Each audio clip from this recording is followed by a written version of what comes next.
This next technique is called the 3.5 of clubs.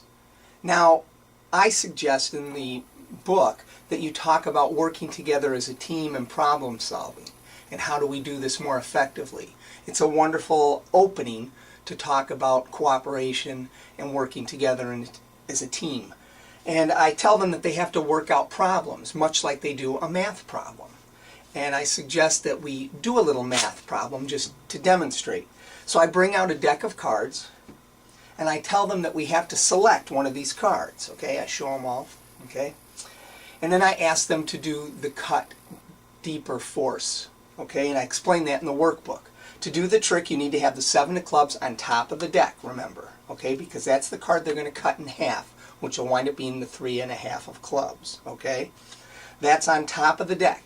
You ask one of the students to cut about 1/3 of the deck and turn it over. So they take about 1/3 of the deck, and they turn it face up.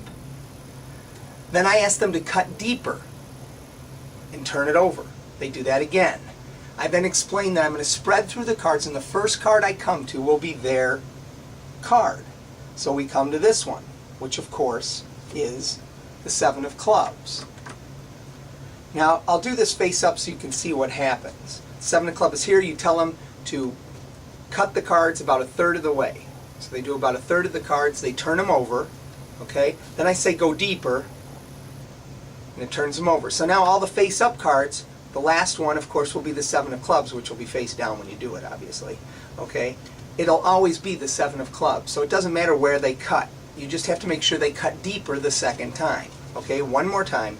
About 1/3 of the deck, turn it over. Now cut deeper. Turn it over. And you explain the first card we come to that's face down will be their card. Okay? A very simple force. They look at the cards, you have them do the arithmetic, say work on the problem. If we cut this in half, what do you get? And they'll say 3.5 of clubs. And you'll say, what? The 3.5 of clubs. Really? That's weird, because I have this card here. This big card. And you can have it in an envelope. I just have it here. You pull it out and you say, look, I thought you would wind up with the 3.5 of clubs. And then you explain to them that in order for us to solve problems, we need to do this by working on rules and coming to agreements and working with each other to come up with a win-win solution. But most importantly, we need to treat each other with respect. Okay? And this brings home the point to the kids. Respect is what it's all about, especially when we don't agree on something. Again, it's very simple to make. It's just a piece of calculator tape with the word respect written on it and a nickel taped to the bottom for a weight. And then you just fold it up behind the card like this and hold it with your thumb. Okay? Again, you can have this in an envelope, an opaque envelope. Pull it out just holding this with your thumb, okay? Or your fingers, just hold it there. I use my thumb, I hold it like that. And then when you're ready to let it go, you just let go of the paper and it drops down and spells out the word respect. And that is the 3.5 of clubs.